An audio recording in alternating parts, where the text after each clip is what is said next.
Hello there. Welcome back to Atheism Exposed. Since my last video, I've received a number of comments expressing shock that an Englishman still exists who retains his faith in Jesus. Just to let you know, we do still exist, and we aren't about to go quietly into the night as atheists would have us do. And with that sentiment, we come on to the topic of today's video. Christian Englishmen and their Christian compatriots across the world standing against the menace of atheistic tyranny throughout a century where atheists killed hundreds of millions to further their disgusting cause. The groundwork for atheist rise to power was originally laid down by German atheist revolutionaries Friedrich Engels and Karl Marx in the late 19th century. However, it would be the early 20th century before these ideas could really be put into practice. In 1914, the First World War began, with all the major powers of Europe involved. After the initial struggles, the war quickly devolved into an attritional stalemate. Then, in 1917, with the Russian people tired of war, the atheists see their opportunity to seize power, an opportunity they grasped wholeheartedly in the October Revolution. Russia is withdrawn from the war and plunged into a vicious internal power struggle between the atheist Bolsheviks and the Christian White Russians, a war that would end ultimately with the atheist Soviets winning in 1922. Meanwhile, in the West, the war ends in 1918, and Germany, crippled by the Treaty of Versailles, falls into a decade of social turmoil, out of which the atheist Nazi Party emerges. Then, throughout the 1930s, you see a steady pattern in Germany of the atheists moving to suppress Jews, Jehovah's Witnesses, and many other faith groups falling outside the mandated atheist norm. While in the East, the Soviet atheists have a similar pattern of suppressing any expression of faith and punishing any dissent against atheistic teaching. Both these groups had a clear mandate from the highest levels of the atheist power structure. They were instructed to spread the word of atheism by the sword, at the expense of Christian and Jewish societies on their borders. So it is that in 1939 that these two atheist monstrosities carve up Poland between them, and the war begins.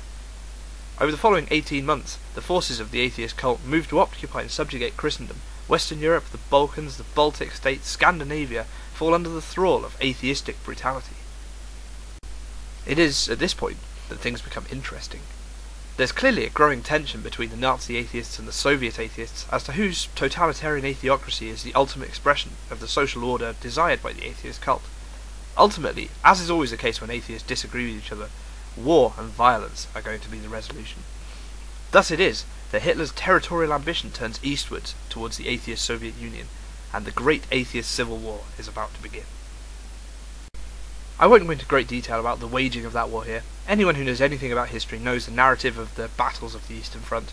I would, however, like to point out the sheer brutality committed by these warriors of atheism.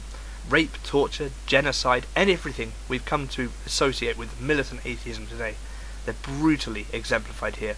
Tens of millions, a great many of them civilian, executed in the name of atheism, a disgusting reminder of where the path of godlessness leads nations.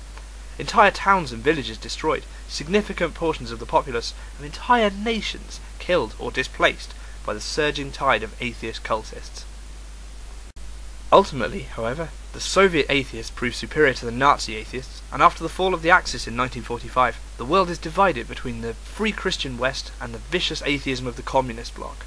Again, the history of the Cold War is widely written about, but I would like to draw attention to the half-century of atheists being atheists, the suppression of religion, the purges and mass starvation brought on by atheistic slave labour practices.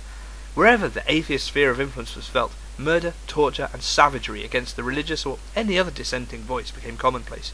From Eastern Europe to China, from Korea to Cambodia, from Zaire to Cuba and Central America, where atheism had a foothold, no one was safe. However, this brutal regime was not unopposed. The forces of the free Christian West stood firm, both in proxy wars around the world and in continual readiness at home.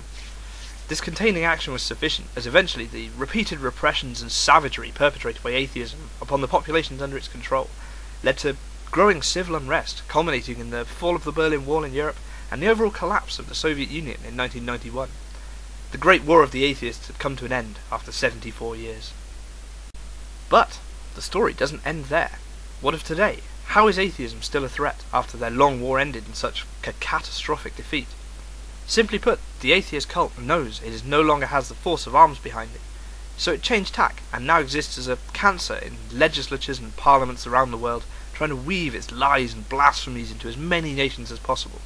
Be under no illusion, just because the atheists can no longer threaten our immediate nuclear annihilation they still remain a threat to our Christian societies. And with that sobering thought, it's time for me to go. Until next time, go with God. Thank you.